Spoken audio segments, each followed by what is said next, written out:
The last thing you expect at your son's funeral is to see someone smiling. When I caught Talia's subtle grin while everyone around us wept, something cold settled in my chest. I thought I knew my daughter-in-law, but in that moment I wondered if I'd ever known her at all. It was a Tuesday. The rain came down in sheets, as if the heavens themselves were grieving for my Cormac, my only son, just 32 years old. His casket sat at the front of the church, polished mahogany that reflected the soft glow of the candles surrounding it. Too young for a casket, too young to leave us. My husband Weston stood beside me, his shoulders hunched forward like a man twice his age. He hadn't spoken more than a few words since we'd received the call 5 days ago. Heart attack, they said. Some undiagnosed condition that had been a ticking time bomb inside my beautiful boy since birth. "Valerie," Brielle whispered, squeezing my hand. My oldest friend had flown in from Phoenix the moment she heard. "Do you need some water? You're white as a sheet." I shook my head, my eyes fixed on Talia in the front row. My daughter-in-law sat perfectly straight, her black dress immaculate, not a hair out of place. While the rest of us were drowning in our grief, she looked like she'd stepped out of a magazine. 5 years of marriage to my son, and I still couldn't read her. That's when I saw it. As the minister spoke about Cormac's kind heart and generous spirit, a subtle curve appeared on Talia's lips, a smile. Small but unmistakable. My breath caught in my throat. "Did you see that?" I whispered to Weston. He followed my gaze, then patted my hand. "She's in shock," he whispered back. "People react differently to grief."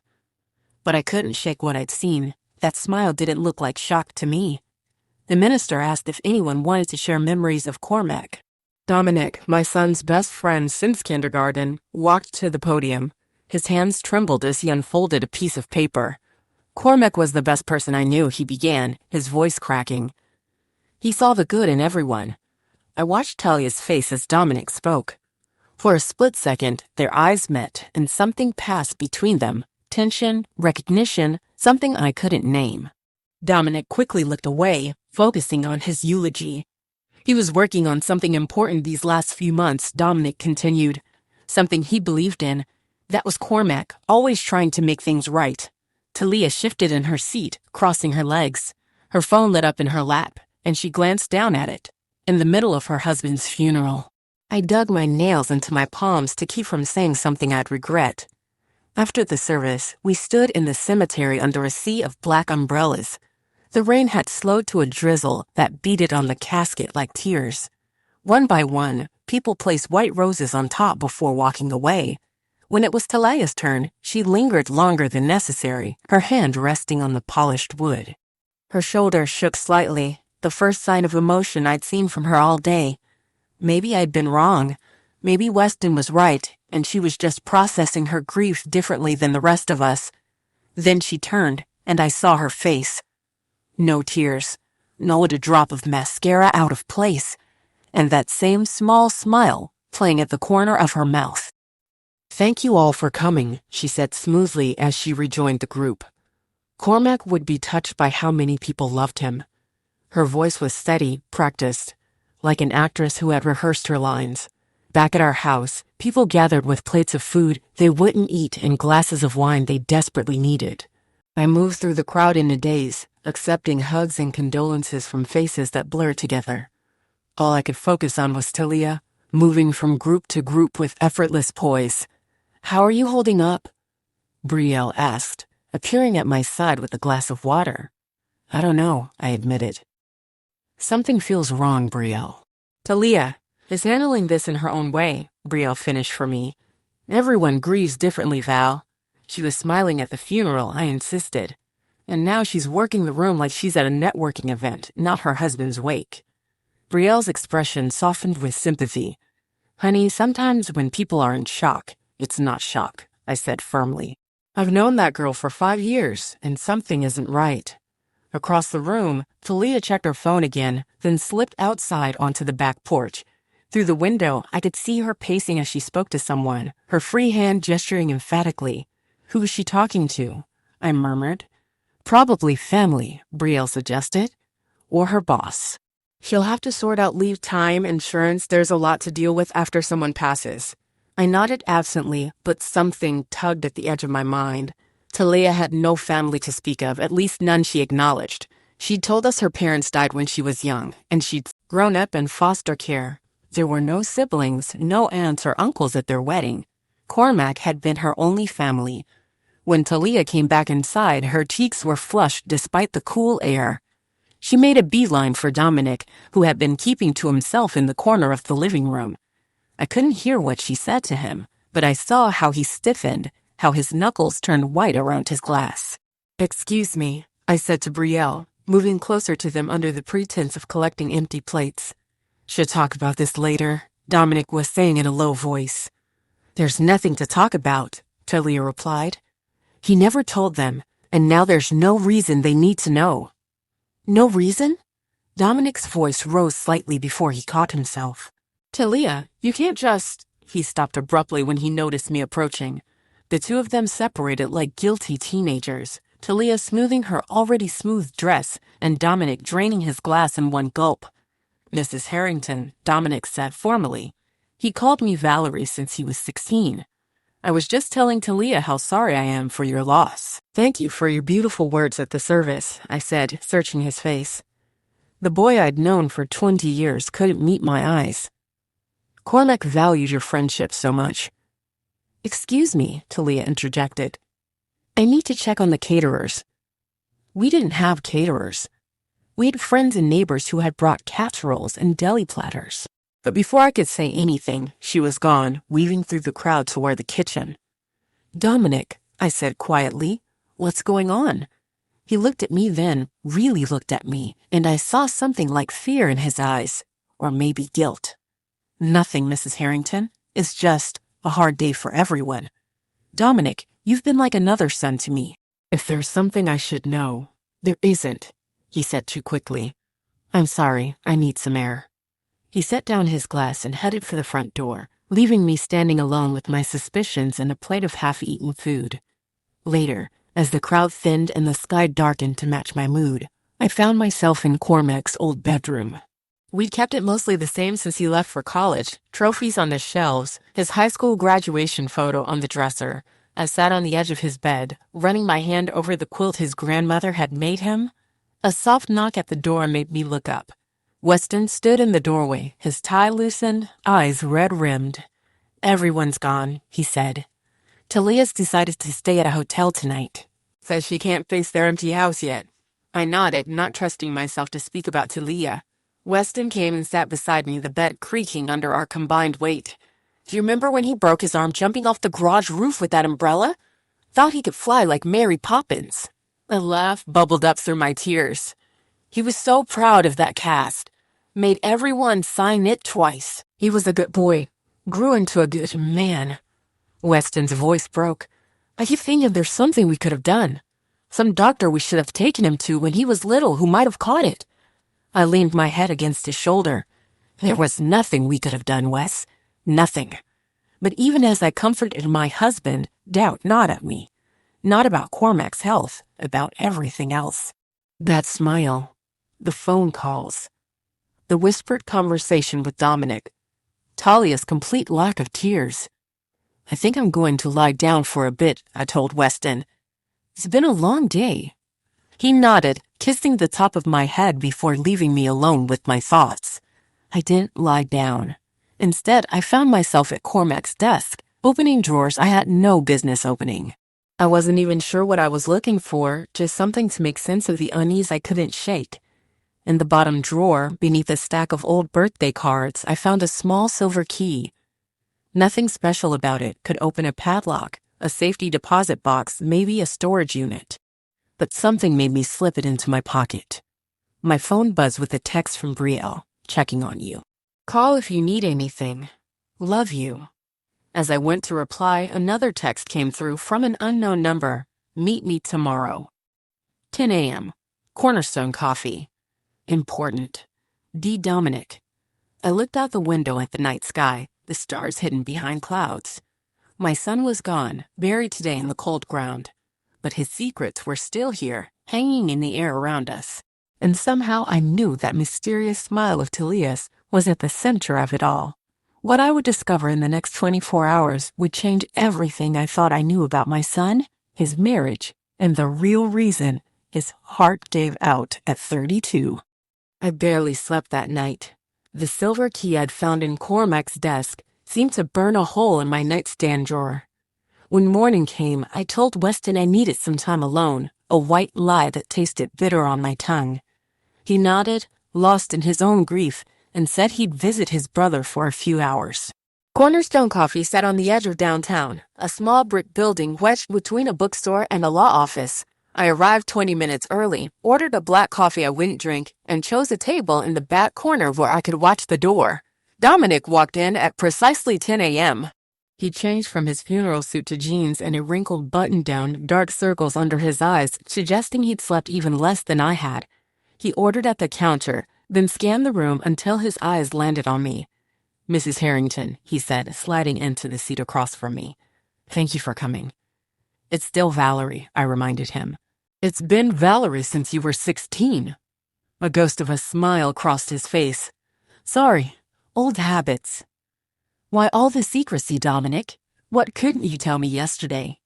He wrapped his hands around his coffee mug, staring into it as if it held answers. "I don't know where to start." "Start with why my daughter-in-law was smiling at my son's funeral," I said, leaning forward. "Start with what she meant when she said there's no reason we need to know something now that Cormac is gone." Dominic flinched. "You heard that?" "I did, and I found this." I placed the silver key on the table between us. "In Cormac's old desk at our house. Do you know what it opens?" His eyes widened slightly. "You found it?" "Talia's been looking everywhere for that, so she knows about it. She knows it exists. She doesn't know what's inside." I felt my heart pounding against my ribs. "Inside what, Dominic?" He took a deep breath. "A storage unit. Cormac rented it 3 months ago. He never told Talia about it. He only told me." "Why would my son need a secret storage unit?" I asked, though part of me already feared the answer. "Because about 6 months ago, Cormac discovered something about Talia. Something bad." Dominic lowered his voice. He didn't want to believe it at first. Neither of us did.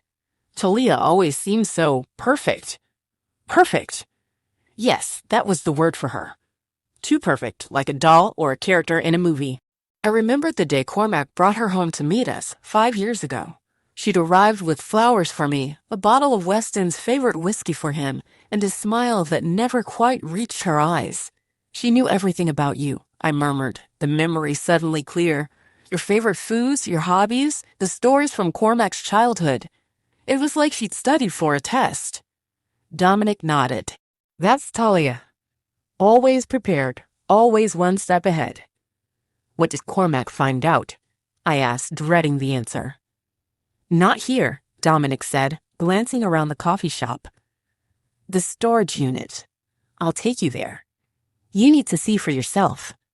Outside, I followed Dominic's car to a storage facility on the outskirts of town. Secure Space Storage was a sprawling complex of identical orange doors and chain-link fencing. Dominic parked near the back, away from the office, and I pulled up beside him. "Unit 247, he said, pointing to a door at the end of the row. "That's the one."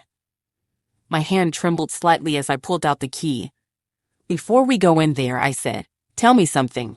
Did Talia have anything to do with my son's death?" Dominic's face drained of color. "I don't know," he said honestly. "The doctor said it was his heart, but the timing..." He trailed off. "The timing." Cormac confronted her the night before. He'd finally gathered enough evidence to be sure. They argued. That's all I know for certain. The key slid easily into the lock of Unit 247. The metal door rolled up with a screech that set my teeth on edge. Inside, the small space was meticulously organized, typical Cormac. Plastic totes stacked along one wall, a small desk and chair in the corner, and a corkboard covered in papers, photos, and sticky notes. "My God," I whispered, stepping inside. The corkboard was like something from a detective show. Photos of Talia entering buildings I didn't recognize. Printouts of emails and bank statements. everything connected by red yarn, creating a web of what? Evidence? Cormac was an architect, not a private investigator, I said, turning to Dominic. What is all this? It started with a discrepancy in their finances, Dominic explained, moving to the desk. Cormac noticed money missing from their joint account. Small amounts at first, then larger sums.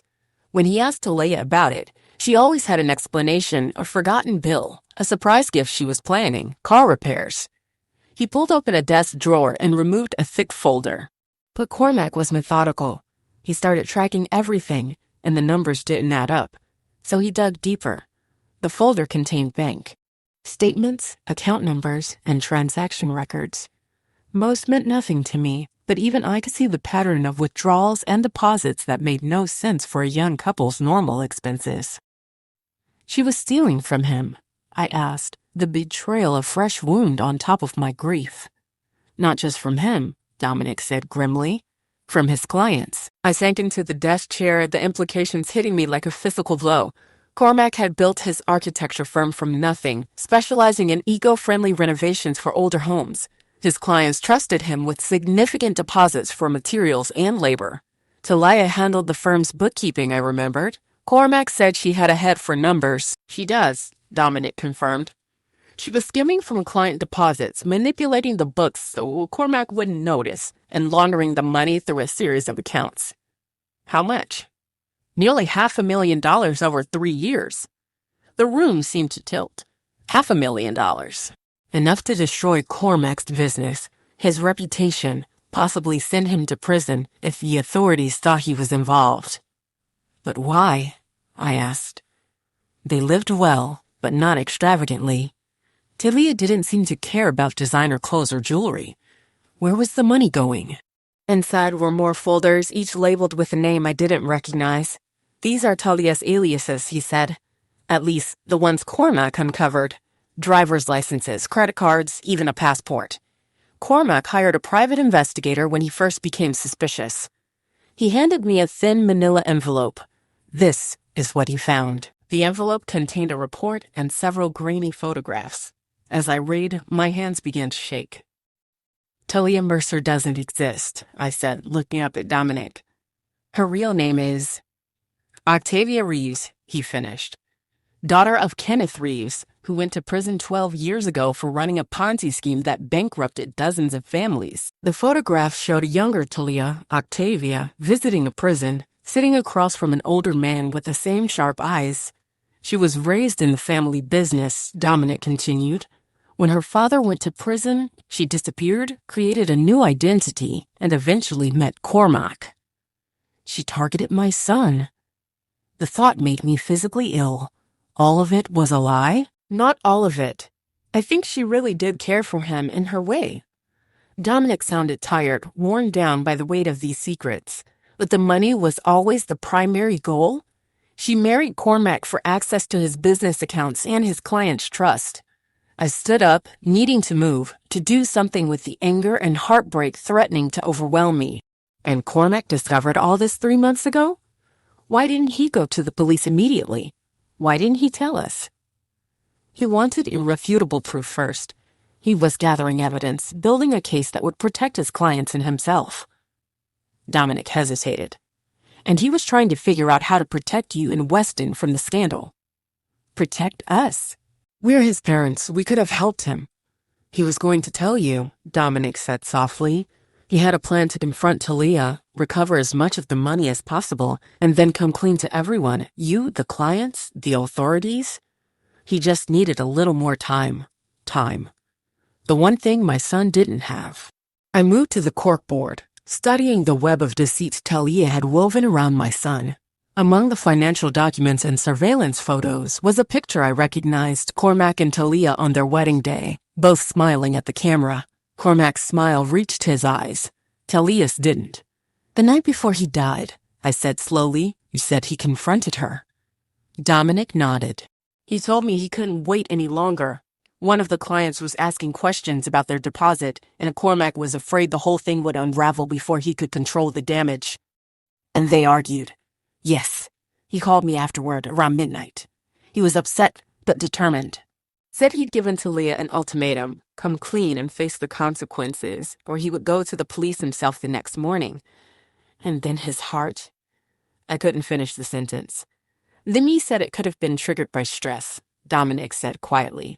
Extreme emotional distress can sometimes cause these episodes in people with underlying condition. I thought of Talia at the funeral, checking her phone, slipping away for private calls, the smile that had haunted me since yesterday. She didn't kill him, I said, thinking aloud, but she might as well have. And now she's free and clear, isn't she? With Cormac gone, there's no one to expose her. No one except us, Dominic corrected, meeting my eyes. Cormac trusted me with this information, and now I'm trusting you. I looked around the storage unit, at my son's meticulous documentation of his wife's betrayal, at the evidence of his final months spent. Unraveling her lies. A terrible clarity settled over me. That's why she was smiling, I said, my voice barely above a whisper. At the funeral, she thought she'd gotten away with it. She thought the secrets died with Cormac. I picked up the silver key from the desk where I'd set it down, closing my fist around it until the metal bit into my palm.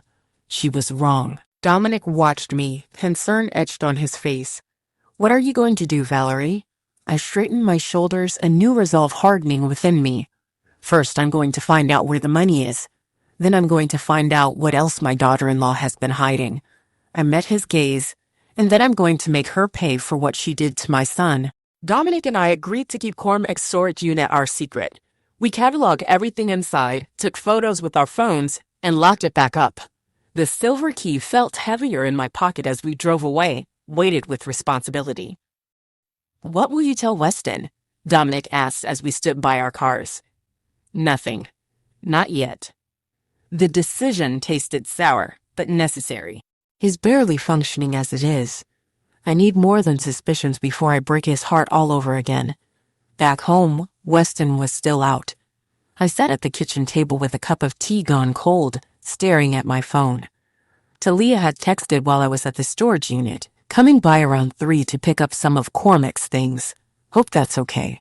I texted back a simple fine and checked the time. 2 hours to prepare myself to face her. My phone rang. Brielle. How are you holding up? She asked, her voice gentle. What could I say? That I discovered my dead son's wife was a con artist who may have inadvertently caused his death?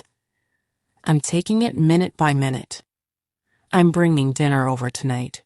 No arguments. Talia's coming by this afternoon, I said, surprised by how steady my voice sounded, to collect some of Cormac's things. There was a pause. Do you want me to be there? I considered it. Brielle had always been perceptive, sometimes uncomfortably so. If anyone might notice something off in my behavior toward Talia, it would be her. No, but thank you. I need to do this myself. After hanging up, I went to Cormac's old bedroom and began gathering a few items Talia might reasonably want. His college sweatshirt, some books, the watch she'd given him for their first anniversary. Props for the performance I was about to give. At precisely 3 p.m., the doorbell rang. I took a deep breath, straightened my shoulders, and opened the door. Valerie, Talia said, stepping forward to embrace me. She smelled of expensive perfume and something else, nervousness. Thank you for seeing me. I know this is hard for everyone. I returned her hug with wooden arms. Come in. I've put a few things together for you in the living room. She followed me inside, her heels clicking on the hardwood floor. She traded her funeral black for a cream-colored dress, her hair pulled back in a sleek ponytail. No widow's weeds for Talia. Is Weston home? She asked, glancing around. No, he's at his brother's for the afternoon. I gestured to the small pile of Cormac's belongings. I wasn't sure what you'd want, so I just gathered a few things. You're welcome to look through his old room if there's something specific. Talia nodded, picking up the watch and turning it over in her hands. This was our first anniversary, she said softly. He wore it every day. The performance was flawless, her voice catching just enough, her eyes downcast in a convincing display of grief. If I hadn't seen the evidence in that storage unit, I might have been fooled. Can I get you something to drink? I asked, needing a moment away from her. Water would be nice, thank you. In the kitchen, I gripped the counter and took several deep breaths. I could do this. For Cormac, I could pretend I didn't know the truth. When I returned with the water, Talia was on her phone again, her back to me. I paused in the doorway listening. "Need more time," she was saying in a low voice. "His parents are still going through everything. No, I don't think they suspect anything. The key wasn't in his desk at home. I checked.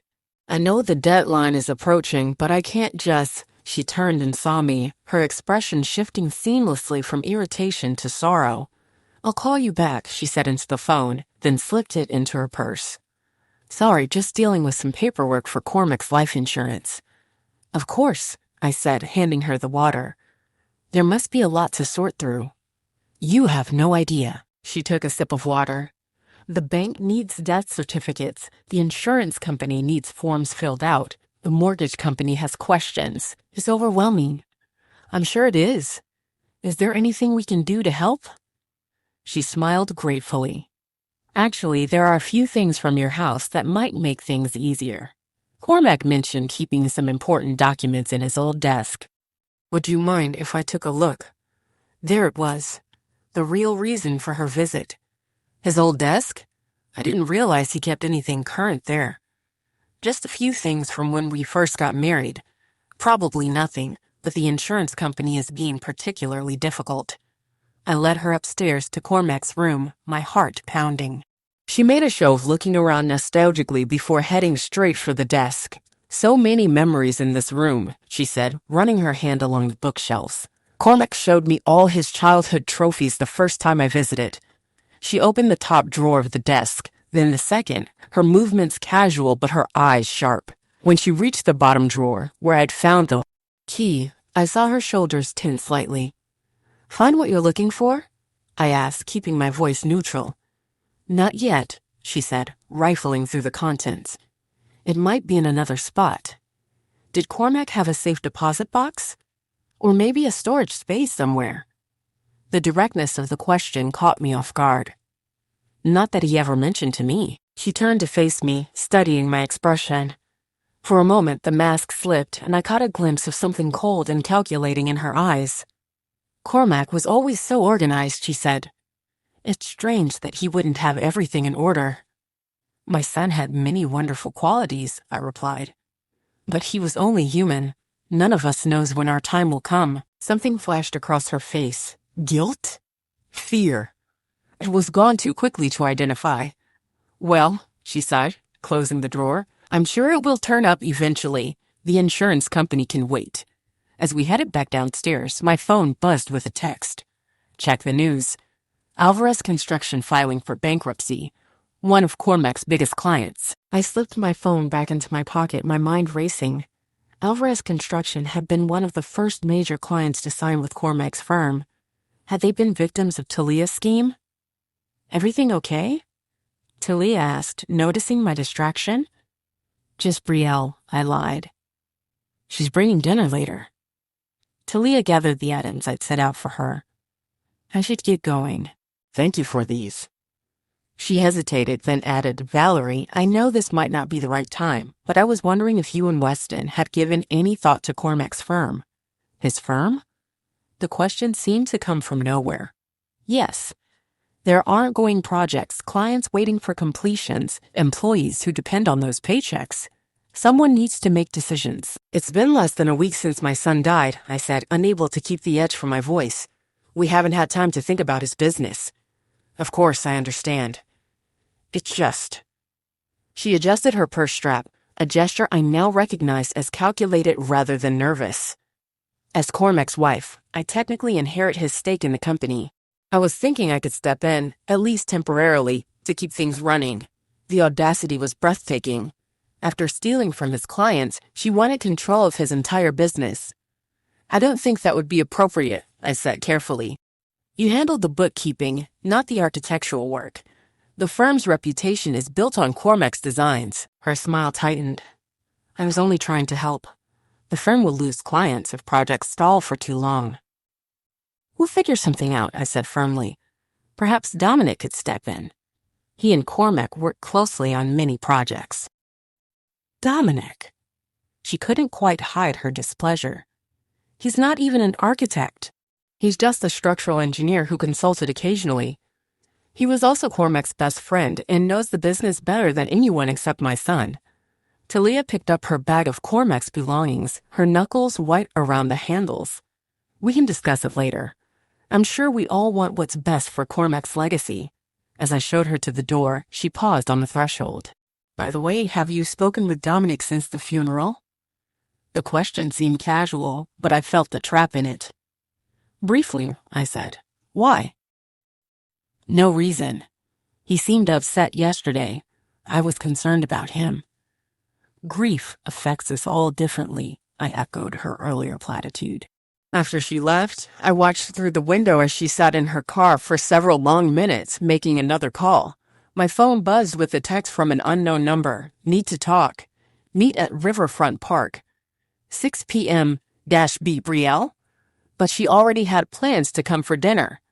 I texted her directly, "Did you just message me about meeting at the park?" Her reply came immediately, "No. I'm still bringing lasagna at 7. Why?" Before I could respond, my phone rang Dominic. "Did you see about Alvarez?" He asked without preamble. "I saw your text. What happened?" "They're going under. The owner, Miguel Alvarez, was just arrested for fraud. He claims someone emptied their accounts and he has no idea where the money went." "Talia," I breathed. "Has to be. The timing is too perfect." But here's what doesn't make sense. Alvarez was one of the clients Cormac suspected her of stealing from. Why would she target them for a larger scam? I thought of Talia's phone calls, her insistence on finding documents, her push to take over the firm. "She's tying up loose ends," I said, "making sure her tracks are covered." "There's more," Dominic said, his voice dropping. "I've been going through the files from the storage unit. There's evidence Talia wasn't working alone. Cormac found communications between her and someone he could never identify, just a recurring phone number and some coded emails." A chill ran down my spine. She was on the phone when she came to collect Cormac's things, talking about meeting. More time, mentioning a deadline. "We need to move quickly," Dominic said, "before she realizes we're onto her. Can you meet me tonight?" "I'm supposed to have dinner with Brielle at 7.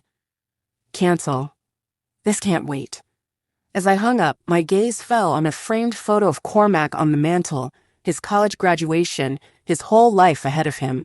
A life cut short by the woman he trusted most. I picked up my phone to text Brielle, then hesitated. The mysterious text about Riverfront Park, supposedly from her. If Brielle hadn't sent it, then who had? And why use her initial? A suspicion formed, ugly and frightening. I scrolled through my contacts until I found what I was looking for. Brielle's full name, Brielle Emerson. B.E. I dialed Dominic again, my heart hammering. "We may have a bigger problem than we thought," I said when he answered. "I think Talia knows we've been talking. And I think I know who her partner is." "Brielle," Dominic's voice crackled with disbelief. "You think your best friend is working with Talia?" "I don't know what to think anymore," I said, pacing my living room. "But someone using the initial B texted me about meeting at Riverfront Park tonight. When I asked Brielle about it, she had no idea what I was talking about. It could be someone else. B could be anyone. How many people with names starting with B have been involved in this situation? And how would they have my number?" I stopped pacing. Dominic, Brielle has known about every major decision in Cormac's life. His education, his business, his marriage. And she's been your best friend for decades. Would she really betray you like that? I thought about Brielle. Her sudden trips out of town, her recent purchase of a vacation home neither I nor Weston had ever seen, her insistence on being at every family gathering where Cormac's business might be discussed. I don't want to believe it, I admitted, but we need to consider the possibility. So what do we do about this park meeting? It could be a trap. I stared out the window at the lengthening shadows across my lawn. Or it could be our chance to get answers. We formulated a plan. I would go to Riverfront Park as requested, but Dominic would arrive early and position himself nearby, watching. If anything seemed suspicious, he would intervene. Meanwhile, We needed to secure the evidence from the storage unit. We can't leave it there, Dominic said. If Talia finds it, she won't, I assured him. I'll move everything to my brother's vacation cabin. He's in Europe for the next month. No one will think to look there. After hanging up, I called Brielle and canceled our dinner plans, claiming a migraine. The lie came easier than I expected, but the guilt that followed hit hard. What if I was wrong about her? What if I was seeing conspiracies where there were none? But I couldn't take chances. Not with Cormac's legacy at stake. I texted Weston that I needed some time alone and would be staying at my brother's cabin for a night or two. Another lie, but a necessary one. If Weston knew what I was doing, he might try to stop me, or worse, confront Talia himself. At 5:30, I drove to the storage facility. The orange door of Unit 247 looked exactly as we'd left it that morning, but something felt different. I glanced around the nearly empty lot before unlocking the padlock. Inside, everything appeared untouched. The corkboard with its web of evidence, the desk with its folders of financial records, the plastic totes containing Talia's false identities. Working quickly, I loaded everything into my car, covering the boxes with an old blanket from my trunk. As I was locking the empty unit for the last time, a car pulled into the lot, a sleek black Audi I recognized immediately. Talia's car. I ducked behind a larger storage unit, heart pounding. Through the chain-link fence, I watched as she parked and stepped out, looking around cautiously before approaching Unit 247. She tried the door, found it locked, then fumbled with something in her purse, a key? But the padlock didn't open. She tried again, growing visibly frustrated, then pulled out her phone and made a call. It's the wrong key, I heard her say. Either that or they changed the lock. No, I don't think they know anything yet, but we need to move quickly. Yes, I'll meet you there in 30 minutes. She got back in her car and drove away. I waited until the Audi disappeared from view before rushing to my own vehicle. My hand shook as I started the engine. I'd been right. Talia was looking for the storage unit, and she had a key. Not Cormac's original key, apparently, but a copy. And she was meeting someone, her partner, in 30 minutes. I checked the time, 5:45. I had to get to Riverfront Park. The park stretched along the river that bisected our town, a narrow strip of green with walking paths and benches overlooking the water. At 6 o'clock sharp, I parked in the small lot at the north entrance. Dominic's text confirmed he was already there, positioned near the central pavilion with a clear view of the surrounding area. I walked slowly along the riverfront path, my senses hyper-alert. Joggers passed by, an elderly couple fed ducks from a bench. Children played on the distant playground. Nothing seemed out of place until I rounded a bend and saw her. Brielle sat on a bench facing the river, her back to me. My steps faltered. After 30 years of friendship, was I about to discover she had betrayed not only me but my son? She must have heard my approach because she turned, her face registering surprise, then relief. Valerie, what are you doing here? I thought you had a migraine. I stopped a few feet away, studying her. Someone asked me to meet them here. They used your initial. Confusion crossed her features. My initial?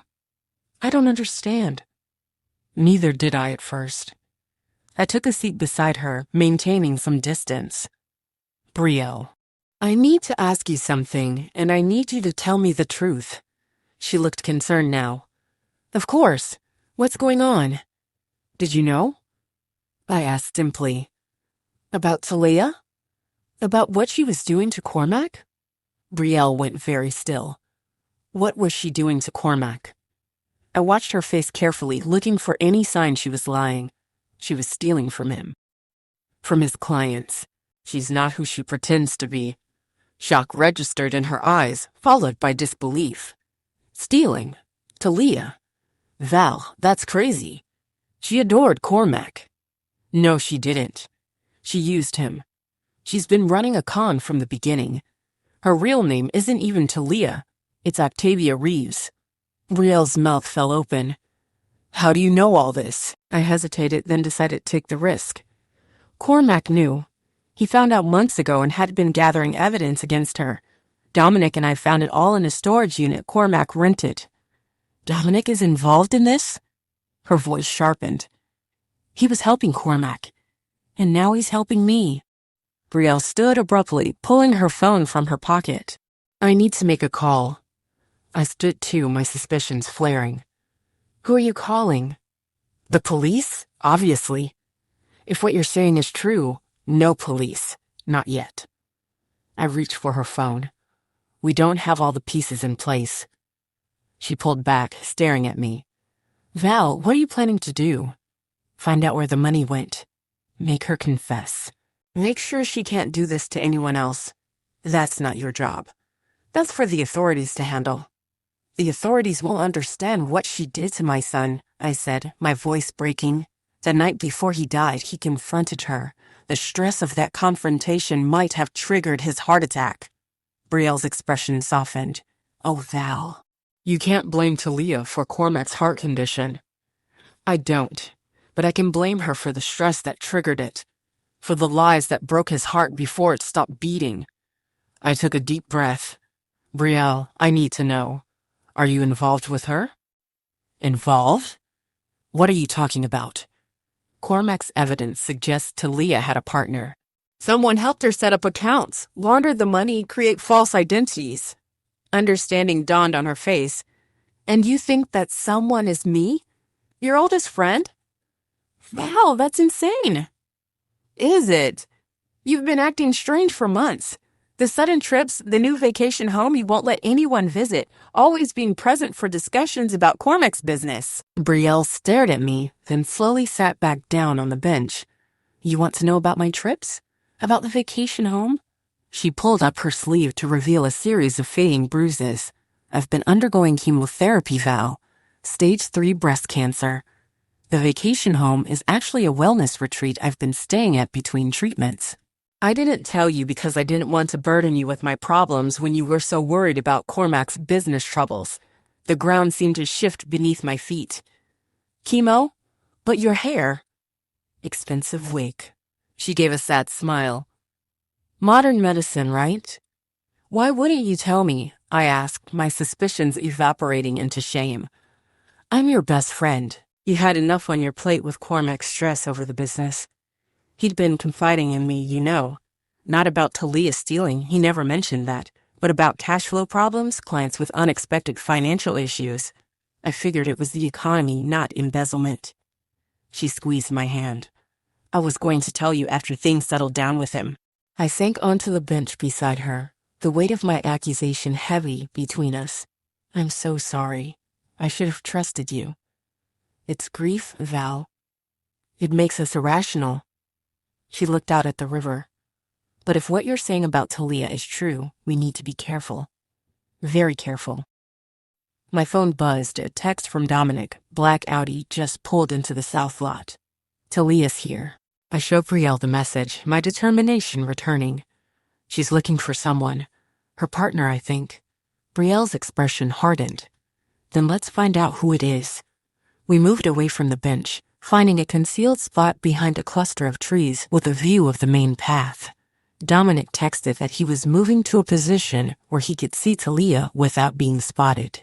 She appeared moments later, walking briskly along the path, checking her watch. She paused near the bench we just vacated, looking around impatiently. Then her phone rang, and she answered it. Where are you? What do you mean you're not coming? No, I checked the storage unit. Everything's gone. Someone got there first. Yes, I'm sure it was him. Dominic. He must have had Cormac's key. Of course Valerie is involved. She's his mother. Listen to me. We need to move the remaining funds now, before they figure out about the offshore accounts. Brielle and I exchanged glances. Dominic texted again. Someone's approaching her. Man in a blue jacket. I peered through the trees and felt my blood freeze. The man walking toward Talia wasn't a stranger. It was Weston, my husband, Cormac's father. He greeted Talia with a familiarity that spoke of more than just a father-in-law relationship. She showed him something on her phone, and he nodded, his expression grim. No, I whispered. Not Weston. It can't be. But there he was, deep in conversation with the woman who had betrayed our son, the woman whose actions may have led to his death. and he showed no sign of anger, no sign of grief, only focused determination. Brielle gripped my arm. Val, we need to get out of here. Now. I can't. I need to hear what they're saying. If they catch us, we lose any advantage we have. We need to regroup, figure out what's really going on. She was right, but my feet felt rooted to the ground. My husband, my partner of 35 years, was conspiring with the woman who had destroyed our son. The betrayal cut deeper than anything I'd felt since learning of Cormac's death. Dominic appeared silently beside us. My car's at the north entrance, he whispered. We need to go. As we carefully retreated, one thought burned in my mind. The mysterious bee wasn't Brielle. It was someone else, someone who had canceled their meeting with Talia. And meanwhile, my husband had arrived instead. I thought of Weston's brother, where he claimed to have been all afternoon. His name was Bernard. Weston's brother, Bernard. The pieces were clicking into place, forming a picture too painful to contemplate. Had my husband been involved in this from the beginning? Had he known what Talia was doing to our son? Or was there some other explanation, something I couldn't yet see through my haze of suspicion and grief? As we drove away from the park, the evidence from Cormac's storage unit secure in my trunk, I made my decision. No more running, no more hiding. It was time to confront Talia directly, and if necessary, my husband too. Where to? Dominic asked as we left the park behind. I thought of the home Talia had shared with Cormac, the place where my son had spent his final days. Take me to Cormac's house. It's time to end this. Cormac and Talia's house stood at the end of a quiet cul-de-sac, a craftsman-style home with a wide front porch and carefully tended garden. My son had spent weekends installing the stone path that led to the front door, planting the Japanese maple that now cast dappled shadows across the lawn. This house had been his pride, his future. Now it felt like a monument to betrayal. Are you sure about this? Dominic asked as we parked down the street. Brielle sat in the back seat, her face pale but determined. No, I admitted. But I'm out of alternatives. We'd spent the drive formulating a plan. Dominic would stay outside as lookout, warning us if Talia returned. Brielle and I would enter using the spare key Cormac had given me years ago, for emergencies, he'd said. I never imagined the emergency would be this. What if Weston shows up? Brielle asked the question I'd been avoiding. Then I'll deal with my husband, I said, my voice steadier than I felt. One way or another, I'm getting answers tonight. The house was dark when we approached. I unlocked the front door, the familiar click sending a pang through my heart. How many times had I visited here for Sunday dinners, holiday gatherings, impromptu coffee dates with my son? Now I was entering like a thief, searching for evidence against the woman he'd loved. We should check Talia's home office first, I whispered as we stepped inside. Second door on the right down the hallway. The house smelled of Cormac, his sandalwood aftershave, the lemon oil he used on the woodwork, the faint scent of coffee that seemed to permeate every space he occupied. For a moment, I could almost believe he might walk in from the kitchen, grinning his crooked grin, asking why we were standing in the dark. Brielle squeezed my arm, bringing me back to reality. We moved silently through the living room, past framed photos of Cormac and Talia's seemingly perfect life together. Their wedding day, hiking in Colorado, Christmas at our house last year, everyone smiling for the camera, unaware of the lies festering beneath the surface. The office door was closed but unlocked. Inside, two desks faced each other, Cormac's drafting table covered with architectural renderings, and Talia's sleek computer setup. Even their workspaces reflected their differences, his open and creative, hers controlled and precise. What exactly are we looking for? Brielle asked, glancing at the meticulously organized bookshelves. Anything that connects to the accounts Cormac found, I said, moving to Talia's desk. Password books, external hard drives, documents that might tell us where the money went. We searched methodically, careful to replace everything exactly as we found it. Talia's desk drawers yielded nothing suspicious, just office supplies and file folders containing household bills, all perfectly labeled. She's too careful to leave evidence lying around, Brielle muttered, closing the last drawer. I glanced at Cormac's drafting table, blueprints for what appeared to be a renovation project. Something tugged at my memory, the storage unit, the corkboard with its web of red yarn. There had been a blueprint there, too, But not for a building. For something else. Wait, I said, moving to examine the drawing more closely. Cormac marked something on the plans in the storage unit. It looked like. I ran my fingers along the edge of the drafting table, feeling for irregularities. Near the bottom right corner, my fingertips detected a slight gap. I pressed gently, and a small compartment popped open, a hidden drawer built into the table itself. Clever boy, I whispered, tears stinging my eyes. Inside was a slim black notebook and a USB drive. The notebook contained what looked like code, strings of letters and numbers, dates, initials. The last entry was dated the day before Cormac died. I showed it to Brielle. "We need to check the computer," she said, moving to Talia's desk. "It'll be password protected." Brielle smiled grimly. "Let me try something." She typed quickly, then frowned. "Locked, of course." I looked around the room, thinking of Talia's methodical mind, her attention to detail. "Try Octavia," I suggested. "Her real name." Brielle typed again, then shook her head. "Not that simple." My phone buzzed. A text from Dominic. "Black Audi just turned onto the street. You have maybe 2 minutes." "We need to go," I said, pocketing the notebook and USB drive. "Wait." Brielle pointed to a framed photo on Talia's desk, her and Cormac on their wedding day. "Something's not right about that picture." I looked closer. It was a beautiful shot, the two of them gazing into each other's eyes. But as I studied it, I noticed something odd about the frame. It seemed thicker than necessary, with a small, almost imperceptible seam along one edge. Without hesitating, I grabbed the frame and pried at the edge.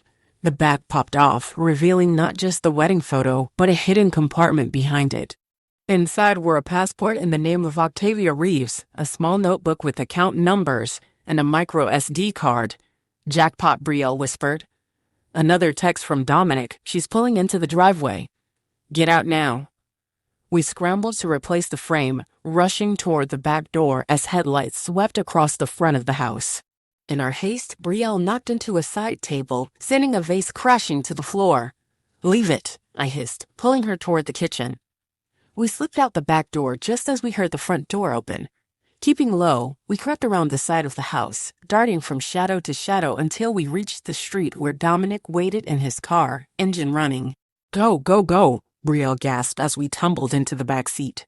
Dominic pulled away slowly, headlights off, turning at the first intersection. Only when we were several blocks away did he switch on the lights and breathe a sigh of relief. "Did you find anything?" he asked, glancing at us in the rearview mirror. I held up the notebook and drives. "Possibly everything."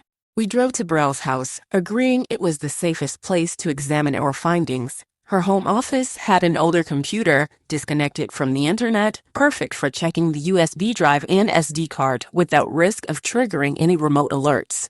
The USB drive was password protected, but the code in Cormac's notebook unlocked it. What we found confirmed our worst suspicions. Detailed records of every client Talia had stolen from, transfers to offshore accounts, a complex web of shell companies and fake identities. "Look at this," Dominic said, pointing to a recurring name in the financial records. "Harrington Ventures. That's not Cormac's company." "No," I said slowly. "But Harrington is my husband's middle name. It's also his mother's maiden name." We exchanged glances, the implication hanging heavily in the air. The SD card contained something even more damning, emails between Talia and Weston dating back 4 years, before she'd even met Cormac. Their initial communications were businesslike, discussing what they called the project. Then came an email that made my blood run cold. "Target acquired," Talia had written. "Your son is exactly as you described, trusting, principled, and completely unaware of your financial situation. This will work, but it will take time. Be patient." Weston's reply, "Time is the one luxury I don't have." The bank is already asking questions. Make him fall in love with you, marry him if necessary, but get access to those client accounts within the year. My hand shook so badly I could barely scroll through the rest of the emails.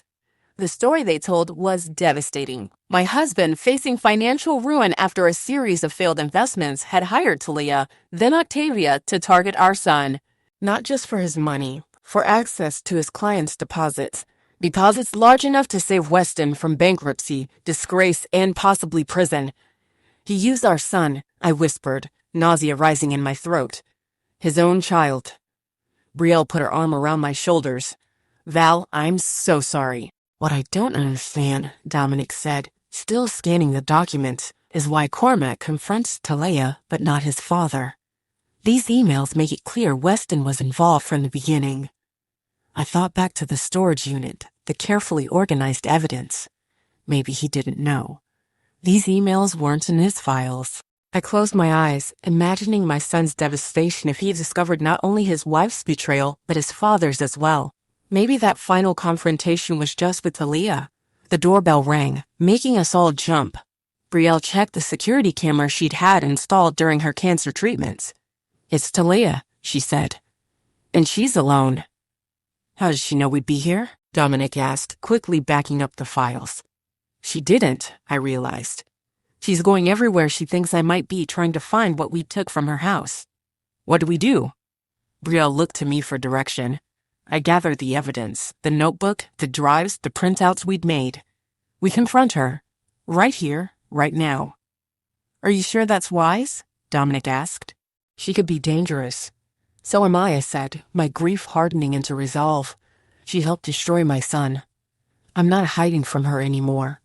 Brielle nodded. I'll let her in. Talia's composed expression faltered when she saw all three of us waiting in Brielle's living room. She quickly recovered, a polite smile fixing itself to her face. Valerie, thank goodness. I've been worried sick. You weren't answering your phone, and with everything that's happened. She glanced at Dominic, her smile tightening. I didn't expect to find you all together. Drop the act, Octavia, I said, watching her flinch at her real name. We know everything. Her eyes darted to the evidence spread across the coffee table. I don't know what you think you know, but we know you stole from my son's clients, I cut in. We know you're not Talia Mercer, but Octavia Reeves, daughter of a convicted fraudster. We know my husband hired you to target Cormac for his business connections. For a moment, she said nothing. Then remarkably, she laughed, a short, harsh sound devoid of humor. Well, she said, setting her purse down, I suppose there's no point in denials. She took a seat on the armchair opposite me, crossing her legs as if we were having a casual visit. Yes, Weston hired me. Yes, I married Cormac for access to his business. But you're missing a crucial detail in your little investigation. What's that? I asked, fighting to keep my voice steady. Cormac knew. She let the words hang in the air. Not at first, of course. But he figured it out about 4 months ago. The missing funds, the fake identities. He uncovered it all, just like you did. We know that, Dominic said. That's why he confronted you the night before he died. Talia shook her head. No, that's not why we argued that night. Then why? I demanded. Because he'd finally found proof of his father's involvement. She reached into her purse and removed a folded piece of paper. This is what he showed me that night. An email from Weston to me, dated before Cormac and I ever met. He'd been suspecting for weeks, but this was his confirmation. I took the paper with trembling hands. It was indeed an email from Weston, laying out the entire scheme. When he showed me this, Talia continued, he gave me a choice. Turn myself in or he would go to the authorities with everything, including his father's role. And you chose self-preservation, Brielle said coldly. Actually, no. For the first time, Talia's perfect mask cracked, showing something that looked almost like genuine emotion. I told him I would confess. Then I'd tell the police everything, implicate myself, Weston, everyone involved. Because the truth is, she hesitated, then continued quietly, I'd fallen in love with him. The real him, not just the mark he was supposed to be. You expect us to believe that? Dominic scoffed. I don't care what you believe, she shot back. But Cormac believed me. That's why we argued, not because I refused his ultimatum, but because he didn't want me to turn myself in anymore. He'd come up with a different plan. What plan? I asked. To recover as much of the money as possible, quietly make restitution to the clients, and then disappear. Together. Start fresh somewhere else. She looked down at her hands. He said he couldn't bear to see his father arrested. Couldn't do that to you, Valerie. But he also couldn't continue living a lie. The room fell silent as we absorbed her words. Could it be true? Had my son chosen to protect his father, even after discovering such a betrayal? If that's true, Dominic said slowly, then why were you smiling at his funeral? Talia's eyes met mine, and to my shock, they filled with tears. Because when the paramedics came, after Cormac collapsed, I found the note he'd written. A goodbye letter, explaining everything to you both. He must have written it that morning, knowing what we were planning to do. What note? I whispered. We never received any letter. She reached into her purse again and pulled out an envelope, the paper creased and worn, as if it had been opened and refolded many times. This note. I took it before the paramedics arrived because I was afraid of what it would do to you, afraid of what would happen to me. But when I saw you at the funeral, so devastated, so confused, her voice broke. I decided I would give it to you afterward. That's why I smiled. Not because I'd gotten away with anything, but because I knew Cormac's final words to you would bring some kind of peace. She handed me the envelope. My name was written on the front in Cormac's familiar handwriting. Why didn't you give it to me then? I asked, holding the letter but not opening it yet. Because when I got home from the funeral, Weston was waiting for me. Her expression hardened. He knew Cormac had discovered everything. He demanded I hand over all evidence, including this letter. When I refused, he threatened me, said he would make sure I took the fall for everything if I didn't continue helping him clean up this mess. So the meeting at the park tonight, Dominic began, was supposed to be with Bernard, Weston's brother, who's been helping move the money offshore. But he backed out at the last minute, and Weston came instead. He's becoming desperate. The walls are closing in, clients asking questions, the bank investigating transfers. It's only a matter of time before everything falls apart. I looked down at the letter in my hands, then back at Halia. Why should we believe anything you're saying? You lied about everything from the moment we met you. Because I have nothing left to lose, she said simply. Cormac is gone. The man I fell in love with, really fell in love with, died believing I would make things right. And I failed him. A tear slipped down her cheek. But I can still honor his last wish, to protect you from the full truth about your husband. I opened the envelope with shaking hands and unfolded the letter inside. The paper trembled in my hands as I read my son's final words. Mom, if you're reading this, then everything has changed. I've discovered something terrible, something I never wanted you to know. Dad is not the man we thought he was. The financial problems he's kept hidden from you for years led him to make a choice that will haunt me forever. He hired Talia to marry me for access to my business and clients. I found out the truth 4 months ago. At first, I couldn't believe it. I investigated quietly, gathered evidence, tried to make sense of this betrayal from both my wife and my father. I wanted to come to you immediately, but I couldn't bear to be the one who destroyed your world. What I never expected was to discover that Talia had changed. The woman who married me as part of a con had somehow, along the way, become the woman I thought I'd married. When I confronted her with what I knew, she broke down and confessed everything. She offered to turn herself in, to face whatever consequences came. It would be easier if she were simply a villain in this story. But nothing about this situation is easy. By the time you read this, Talia and I will be gone, not running from justice, but toward it in our own way.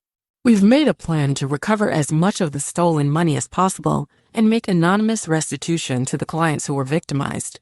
Then we'll start over somewhere new, not to escape consequences, but to build something honest from the wreckage of these lies. I can't bring myself to turn Dad into the authorities. Despite everything, he's still my father. And you don't deserve the public shame that would come with his arrest. This is the only solution I can find that protects everyone as much as possible while still trying to make things right. Please forgive me for leaving without a proper goodbye. Please try to understand why I've made these choices. And please know that despite everything, I found real love with Talia in the end, not the person she pretended to be, but the person she became. I love you, Mom. I always will. Cormac, I lowered the letter, tears streaming down my face. The room was silent except for my ragged breathing. Brielle moved closer, placing her hand on my shoulder. Dominic stared at the floor, his jaw tight. He never got the chance to leave with you, I finally said to Talia. She shook her head, wiping away her own tears. We were supposed to go the next day. Everything was arranged. But that night, after we argued about the final details, his heart. Her voice broke. The paramedics said it was a congenital defect, that it could have happened any time. But it happened then, I said. After he learned the full truth about his father? Yes. Talia met my gaze. Weston doesn't know about the letter. He knows Cormac discovered his involvement, but he doesn't know I kept this. He thinks I've destroyed everything that could implicate him. Why are you telling us this now? Dominic asked. Why not just disappear with whatever money you've already hidden? Because that's not what Cormac wanted, she replied. He wanted to make things right. And because... She hesitated. I owe him that much. I started all this as a job, a con. I never expected to fall in love with him. I never expected to care about any of you. But I do. I studied her face, searching for any sign of deception. The woman who had smiled at my son's funeral now looked broken, vulnerable. Was this another performance? Or was this, finally, the real person behind the perfect mask? I don't know if I can ever forgive you, I said honestly. But I believe Cormac saw something in you worth saving. What are you going to do? She asked. I looked at the evidence spread across the table, proof of my husband's betrayal, of Talia's crimes, of a conspiracy that had ultimately cost my son his life. The truth was a weapon now, one I never wanted but couldn't ignore. First, I said, I'm going to confront my husband. Weston was in his study when I arrived home, nursing a glass of whiskey and staring at financial documents spread across his desk. He looked up, relief washing over his face. Val, thank God. I've been calling you for hours. Where have you been? I stood in the doorway, Cormac's letter in one hand, my phone in the other, recording everything. I've been learning the truth, I said quietly. About you? About Talia? About what happened to our son? The color drained from his face. What are you talking about? Don't. I held up my hand. Don't lie to me anymore, Weston. I have the emails. I have the financial records. I have this. I held up the letter. Cormac's final words, explaining how his father hired his own wife to con him. Weston's expression crumbled. He seemed to age a decade in seconds, his shoulders sagging under the weight of exposed guilt. Valerie, please. I can explain. Explain what? How you orchestrated our son's destruction. How you put your financial problems ahead of his life, his happiness, his trust. I never meant for him to find out, Weston whispered, his voice breaking. It was supposed to be simple, just a temporary solution to my financial troubles. No one was supposed to get hurt. But someone did get hurt, I said. Our son is dead because of the stress of discovering what you did. Weston flinched as if I'd struck him. You can't blame me for his heart condition. No, but I can blame you for the circumstances that triggered it. I can blame you for the betrayal that broke his heart before it stopped beating. He stood reaching for me. Val, please. We can work through this. We can fix this together. I stepped back beyond his reach. There's nothing to fix, Weston. It's already broken. Our marriage, our family, everything we built. What are you going to do? He asked, fear creeping into his voice. I'm going to honor our son's final wishes, I said. He didn't want you arrested. He didn't want me to suffer the public humiliation of your crimes being exposed. So I won't go to the police, at least not yet. Relief flickered across his face, quickly replaced by wariness. What does that mean? It means you're going to make restitution. Every client Talia stole from will get their money back, with interest. You'll liquidate your retirement account, sell your car, your watches, whatever it takes. I placed a folder on his desk. This is the complete list of victims and amounts. Dominic will oversee the repayments. If you fail to comply, all of this evidence goes to the authorities. That's impossible, he protested. There isn't enough money. Then I suggest you start selling assets, I cut in. Your brother Bernard can help. I understand he's been quite involved in moving funds offshore. Weston paled. How do you know about Bernard? I know everything now. I turned to leave, then paused. And Weston? I'll be filing for a divorce in the morning. Valerie, wait! His voice cracked with desperation. 35 years of marriage, you can't just throw that away. I looked back at him, this stranger wearing my husband's face. You threw it away the moment you involved our son in your schemes. 3 months later, I stood at Cormac's grave, placing fresh flowers against the headstone. The autumn breeze rustled the leaves overhead, a few early gold and crimson ones drifting down to rest on the granite. He would have loved this weather, Brielle said, standing beside me.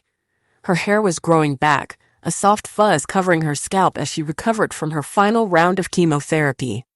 He always did like fall best, I agreed. Said it was honest, no pretending, just showing your true colors before letting go. We stood in silence for a moment, remembering.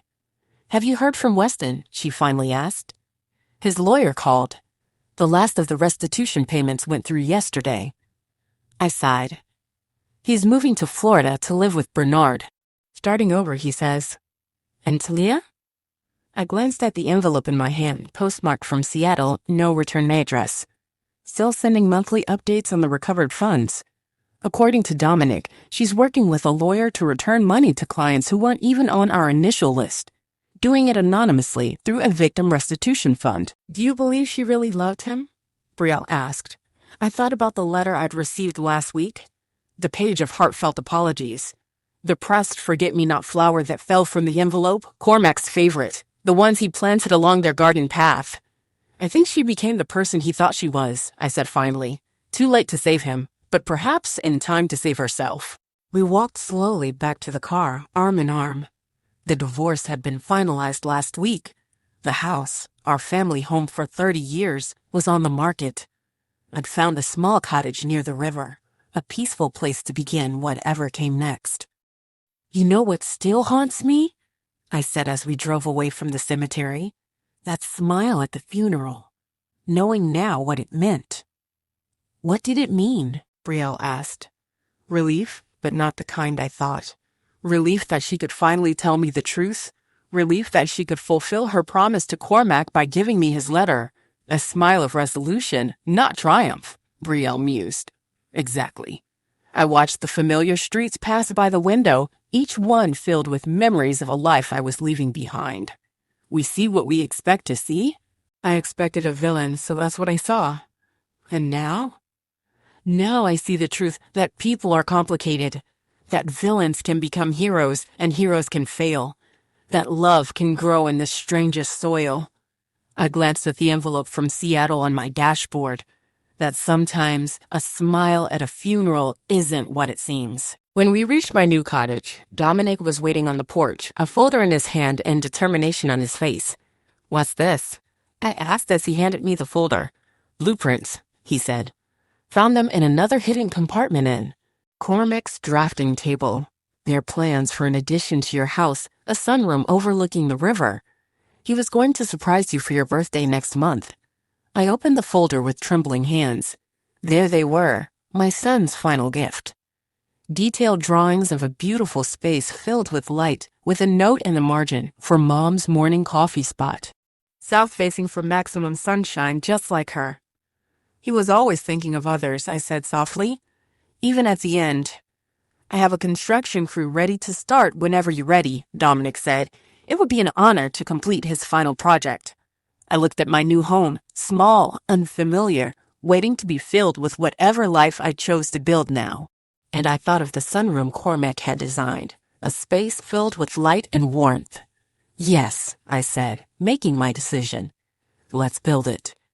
As Dominic and Brielle discussed logistics, I walked to the edge of my new property, where the land sloped gently down to the river. The late afternoon sun glinted off the water, casting everything in a golden glow. In my pocket, I carried Cormac's letter, not the final one explaining the betrayal, but an earlier one I'd found among his childhood things. Written when he was 8 years old, a Mother's Day card with wobbly handwriting. Mom, you always see the good in people. That's your superpower. Love, Cormac. Perhaps he'd been right all along. Perhaps seeing the good in people, even flawed, complicated people who make terrible mistakes, wasn't naivete but wisdom. Cormac had seen the good in Talia, beneath the lies and schemes.